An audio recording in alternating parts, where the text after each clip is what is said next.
Yeah, how does that feel? Does it feel like your last 6 days? And that's one of the things I want you to know that I appreciate about our church.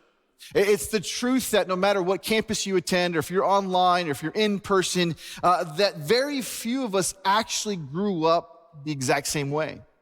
So all of us are having a different response to conflict, having a different response to what's happening in the culture. And with so many countries, ethnicities, parts of town we grew up in, we all have experience that adds so much value to our church family.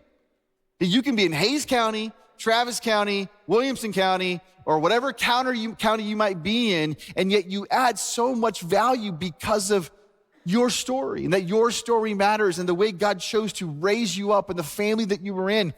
And I know a lot of us have families that we wish we didn't have, or we wish we weren't raised a particular way, and yet it does shape us and form us. It informs us. So in weeks like this, our family of origin and the family of God both shape us and how we're going to respond. See, when there is conflict, it's important to have certain aspects. And listen, I know when people disagree with me and disagree with you, we all show up a certain way. And I'm old enough now to know that walking in self-awareness is very important. I know that I should put on my listening ears and listen intently and be present, but I also know it is very tiring. And I also know that sometimes I want to be heard. I don't want to do all the listening. Sometimes I want to speak, and I'm also a maximizer. So I'm like, okay, can we have this conflict and resolve it in the next 5 minutes? Does it work that way? And so I'm wondering, and I want you to ask yourself this question: how did your family of origin handle conflict? How were you raised when it came to difficult issues and difficult subject matter? And then maybe not even how you were raised, maybe the culture you have right now in your family. Maybe you do have kids. Maybe you are married. Maybe you have roommates. What's the culture with your roommates when there's conflict? Are we aware of what that brings? And I'll give you an example. I was raised in two very different cultures. I know some people will say, but you're Latino. I know, but two very different cultures. I mean, again, Puerto Rican, my mom's Mexican, and so it's two different cultures. So when it comes to conflict, like on the Puerto Rican side, my dad would say, pero chico, ¿qué te pasa?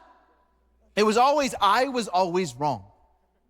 In our culture, the Puerto Rican side, somebody's always at fault and everybody's yelling and raising their voice, and you're never wrong. Somebody else is always wrong. And so I kind of grew up with half of that culture in my home and kind of wrestling through that. And then the other side of the culture, my mom's side, there was no conflict at all.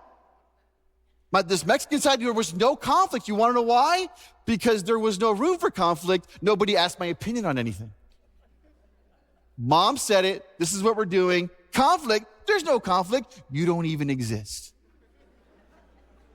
So you know what I'm talking about? So there was no conflict because mom decided everything. And that was very difficult to experience that. And then just a few years later, I was born to my parents when they were really young. They're getting older and more mature, being more like Christ. And then my brothers come along, and now my dad is like, I'm so sorry, sons, for the way I handled myself. And I'm like, who are you? You never apologize to me. And then my mom would include my brothers. What do you think you want for dinner? I'm like, you never asked me what I wanted for dinner. Wow, somebody really enjoyed that in the room here at North. But we grow and we mature, and conflict is going to be a constant, especially in a culture where everybody has one of these.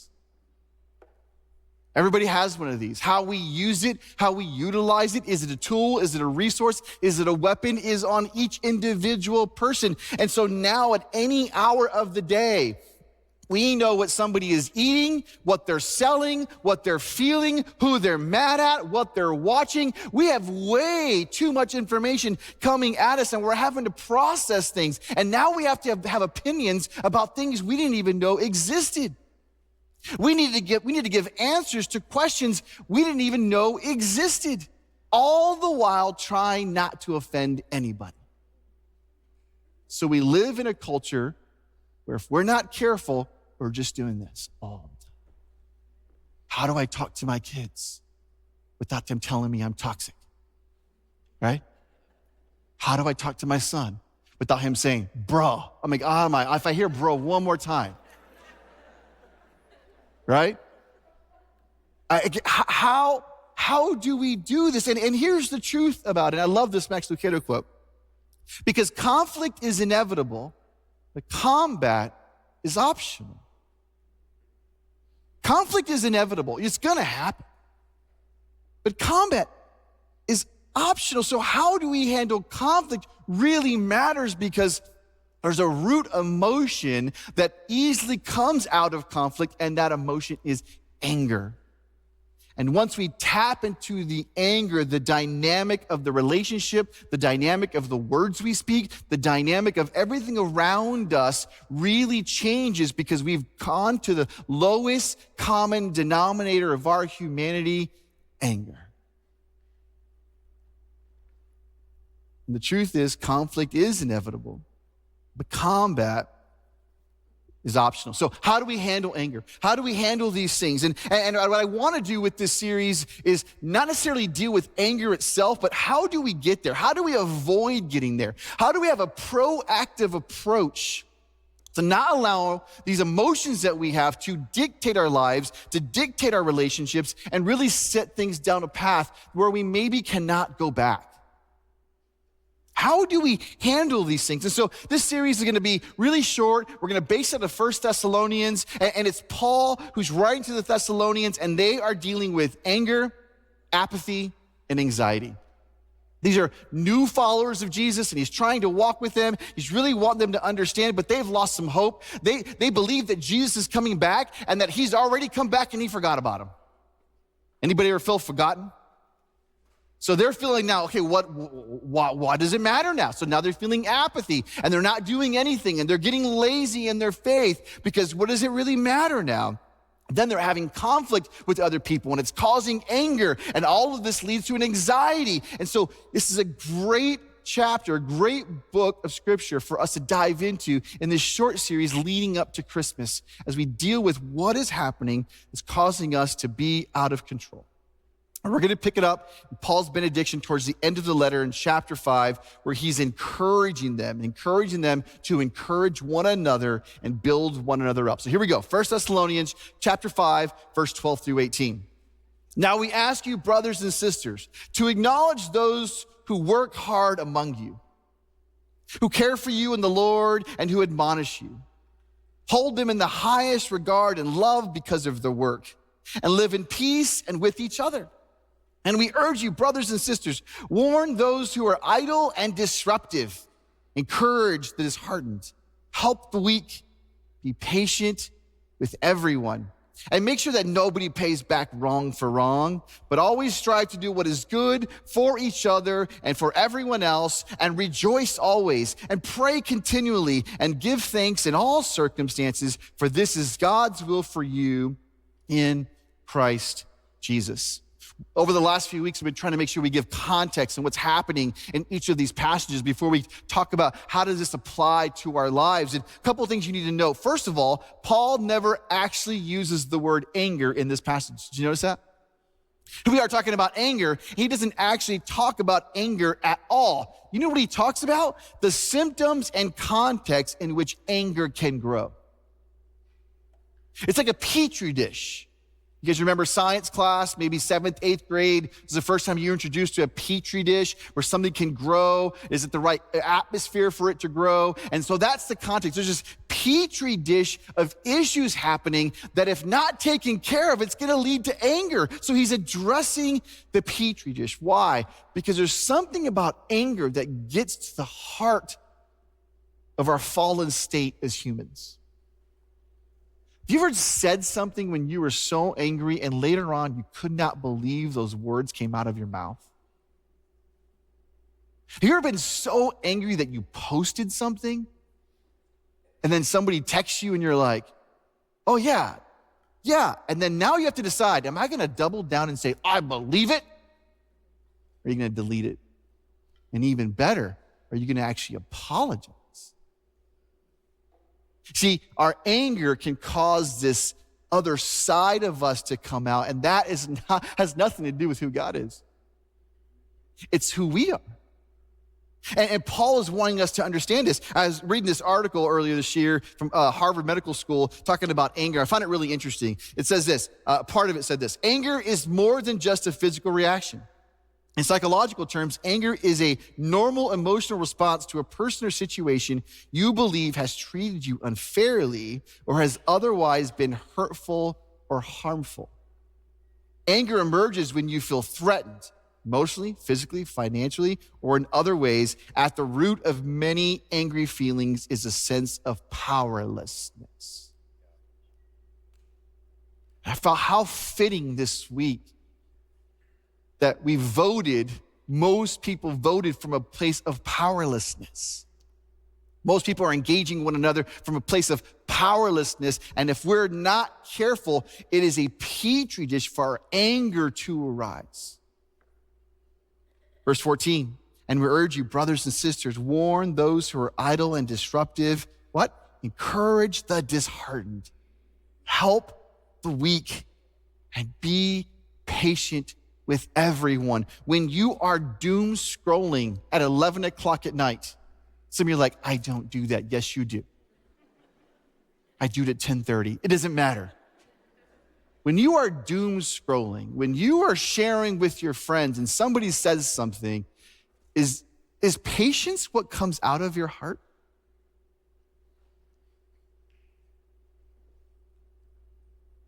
Is that our response?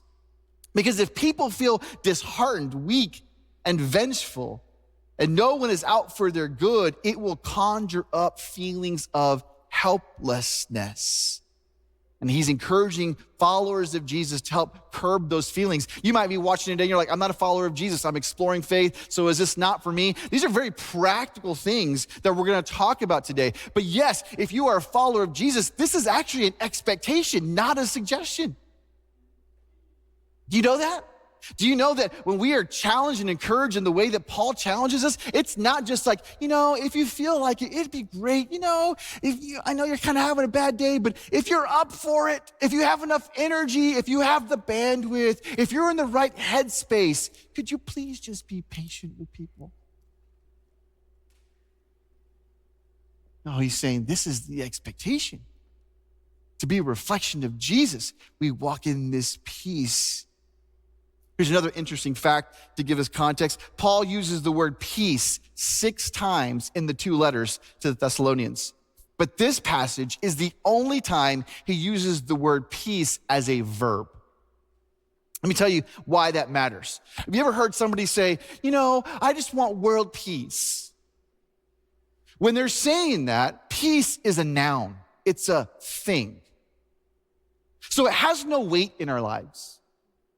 You ever had that feeling where maybe you're in a conflict resolution at work, or you're maybe working out a contract, or maybe you're a lawyer and trying to work through some things. Somebody says, I just want peace. I just want to resolve. I just want a noun. I want this thing called peace. When Paul in chapter 5 says peace, it's not a noun. He's talking about peace as a verb. What is a verb? It is an action. That we are to be people of actionable peace. What does that mean? It's not lip service. It's not saying, let's walk in peace. It is I am embodying peace that Jesus asked me to bring as I walk into this room, as I walk into this relationship, as I walk into this negotiation, as I walk into my classroom. Listen, I have 5 kids. I can tell when a teacher has peace or when they don't have peace. And I can also tell if my kid is the problem of their peace. My son Max just got baptized last weekend. It was beautiful. It was awesome. Yeah, thank you. And then he got in trouble that afternoon. Because baptism doesn't fix you. It helps anchor you in your mindset. So now we can say, hey, remember we talked about, yeah, you're right. And it was awesome this week to hear a little 9-year-old talk about, this is what God intends for me to do, but sometimes here's how I act.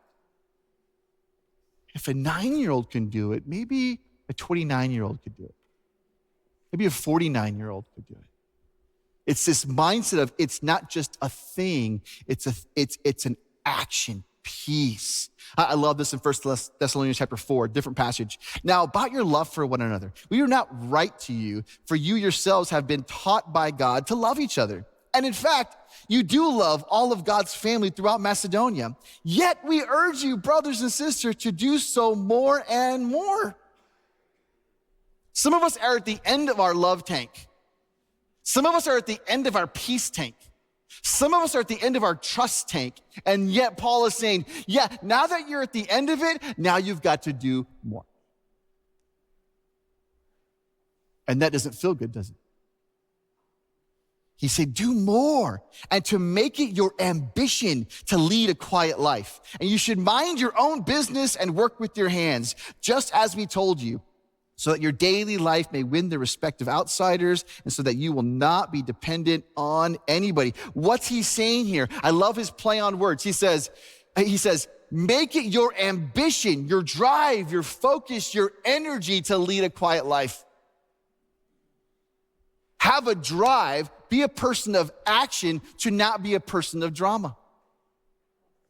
To not be a person who is loud in all they do, but be quiet so that we can listen, so that we can have relationships. And this is my favorite part. He says, mind your business. You ever want to tell somebody that? You know it's not going to come out very nicely. Mind your business. Well, Paul says it for us. So next time somebody makes you really mad, say, hey, would you read 1 Thessalonians chapter 4? In verse 11, I think the Lord's telling me to tell you to read that. You know what I'm talking about? Mind your business. Some of us get so involved. How do you have time to live somebody else's life? How do you have time to keep up with somebody else's life when you have to put your energy and time and focus into the life God has called you and I to live? I know it sounds good. I know it's juicy. I know you like when people spill the tea. I know you love the chisme. I don't do chisme. Everybody does chisme. But you have to purposely say, listen, I don't have the time to deal with that. God has asked me to have a mind towards what he's asked me to do, to mind my business and to steward it. Well, why? Why is Paul challenging so much on this? Because we are called to be children of the light. We have been called out of darkness and into his marvelous light. And if we don't live like that, we keep going back into the darkness. And if we're not careful, we vacillate between darkness and light and darkness and light and darkness and light. And what do you think that communicates to the people in our lives? We are called out of darkness into his marvelous light so that we would be children of the light and make a difference for others. The last thing you want to know is this. This passage focuses on the antidote for anger. So if you're already in anger, it's going to help you kind of take a step back from where you might be, what you might be feeling and thinking. But here's what Paul gives us. It's a lot, but it's going to be in our digging deeper. Right? Take out your phones if you don't normally take notes. And I want you to follow along just these quick little notes. Take out your phones, just make some notes. Here's Paul's 11 commandments of serving and loving others. 11 of them? Yes. Takes a lot of work to love other people. I don't know if I have it in me. How much work do you think it takes for people around you to love you? I'm easy to love. That's what you think. 11 commandments he gives us in this one passage in chapter 5. Number 1, honor people. Honor people. Here's the verse, going back to Romans 12. Be devoted to one another in love and honor one another above yourselves. We honor people. We treat people with respect. This commandment encourages us to recognize the dignity of every person. There's a dignity every person has. And did you know that you can be a carrier of honor everywhere you go? You guys know I have this journey with money, right? My own personal journey with money. And somebody last year gave me $50 for my birthday. It was a sweet little birthday card, and I loved it. And I had it in my pocket and my wallet because my kids will steal it or spend it. And so I hid it, and I was getting a haircut. And this young lady, probably 23 years old, just got out of college, and she's cutting hair. And I say, what are some of your dreams? And we're talking about her dreams. And she's like, I really, really want to go to Europe, and I'm saving money for Europe. She's like, I'm about $200 short. And right when she says that, I hear this voice. It had to be the devil because it wasn't me. Give her your $50. I was like, I rebuke that thought in the name of Jesus. That is my birthday money. I worked hard. I lived to 47 years to earn that $50. Give it to her. No. I like a child, right? And I go to pay, and I take my credit card out, and I pay. And I took out that cash, and I gave it to her. I said, I'm going to make you a deal. I'm going to give you this $50. Next time I get a haircut, I want to know that you've erased it all. Came back for a haircut 3 or 4 weeks later, and she's like, I'm ready to go. She's already got money for her next trip. See, there's little ways that we can honor people. Did it actually cost me anything? Was it my $50 from my bank account, from my paycheck? It was a gift. It was a gift that I re-gifted. I re-gifted, and yet it honored her. It hurt my heart, but it honored her. Okay? Number 2, he says, live in peace. Strive for peace is essential for relationships in any community and in any home. To pursue reconciliation. Remember, peace is a verb in this. It is to go after, to strive, to pursue reconciliation. We have to go after it. Romans 14, let us therefore make every effort to do what leads to peace and to mutual edification. Every effort, even if it means you have to apologize. When was the last time you apologized to somebody? Like heartfelt apology. Apologizing should be a regular act of relationship. You know that? If you don't apologize, you walk around assuming that everything you're doing is right. When was the last time you just apologized? Third thing Paul says is this: warn those who are idle and disruptive. This command calls for lovingly addressing those who are causing discord. And I want you to hear me. When you see a follower of Christ who is causing discord, it's okay to lovingly have a conversation with them. Do you know that? Let me tell you what a loving conversation is not. It is not reposting them and blasting them on Facebook or Instagram. That if you know them, it's a text, it's a phone call, it's a, hey, are you okay? Start with that. You okay? How's your heart? I'm for you. I saw one of my friends last night on television.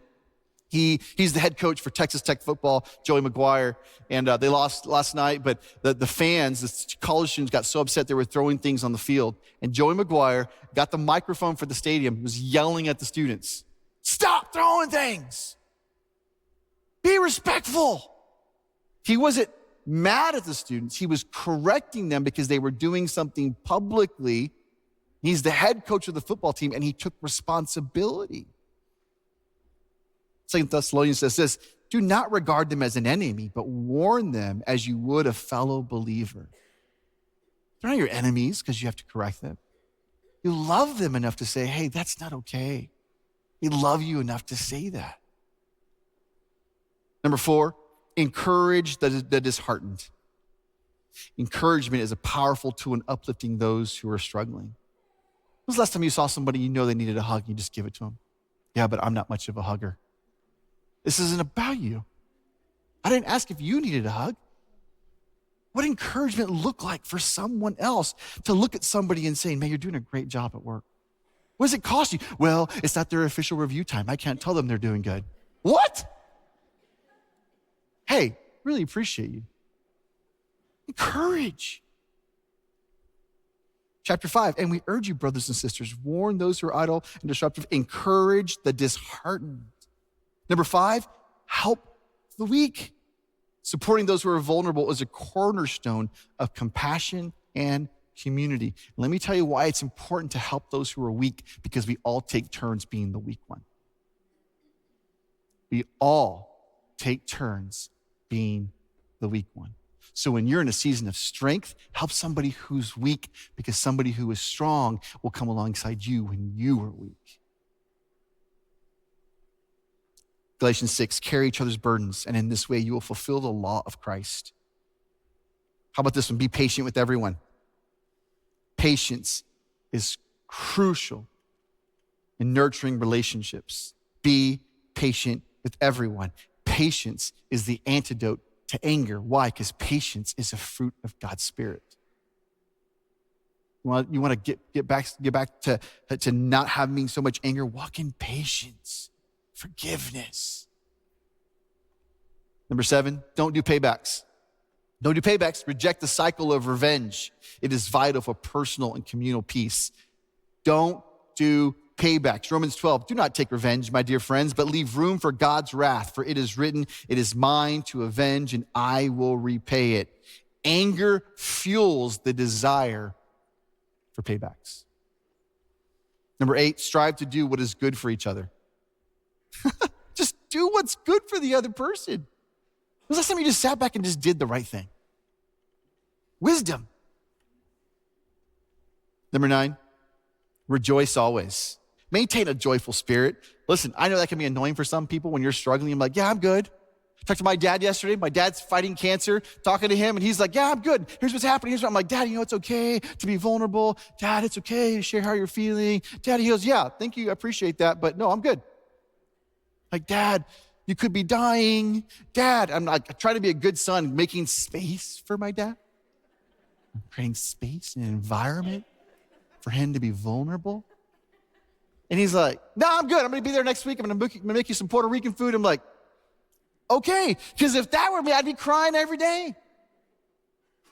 My life's going to end. And he's just like, no, I've got to rejoice always, even in the face of fighting cancer. Number 10, pray continually. Pray continually. We're taught to pray without ceasing. That means in every environment you go to, it's just, hey, God, just be with me. It's not like you're supposed to pray 8 hours straight. It's just in every aspect is prayer woven into your daily life. Do you just have those times where you just breathe before you walk into an office and say, God, I just need your wisdom. And you walk in, pray continually. Invite God into your space continually. In number 11, give thanks in all circumstance. What about cultivating an attitude of thanksgiving? A focus away from our challenges and to focus more into the blessings that he gives us. Give thanks in all circumstance, for this is God's will for you in Christ Jesus. As we've talked about out of control and chaos, it made me think of Mission of Hope, one of our partners you keep hearing about in this Life by Life season of our church. And they were based in Haiti to start off with, and now they're in the Dominican Republic, and we have a team who's there, and I have a daughter who's on that trip, and a son. And this country, Haiti, has faced poverty. I had to list it out. Poverty, famine, malnourishment, lack of education, hurricanes, political unrest, gang wars, rape, genocide. They have every reason to be angry, and many people are. Many people are, but the people who follow Jesus, the people who are part of Mission of Hope, they're filled with a joy and a peace that is active. I asked our executive pastor, Charles Dishinger, his thoughts, because he has spent days there and lived there with his family for a few months. And here's what he said. One of the things I love about our neighbors in Haiti is the joy they have despite their circumstances. In the U.S., we often look at Haitians as people living in poverty. They may be financially impoverished, but the Haitians who know and love Jesus are rich in joy and peace, and so often exceed what we experience in the U.S. They are rich where we are poor. Could we be people who follow these 11 commandments of peace, creating this atmosphere of love that reflects who Christ is? And what I wanted us to do to end this, instead of me preaching the final point, why don't we let the people of Haiti preach the point for us? Let's watch the example set for us by these beautiful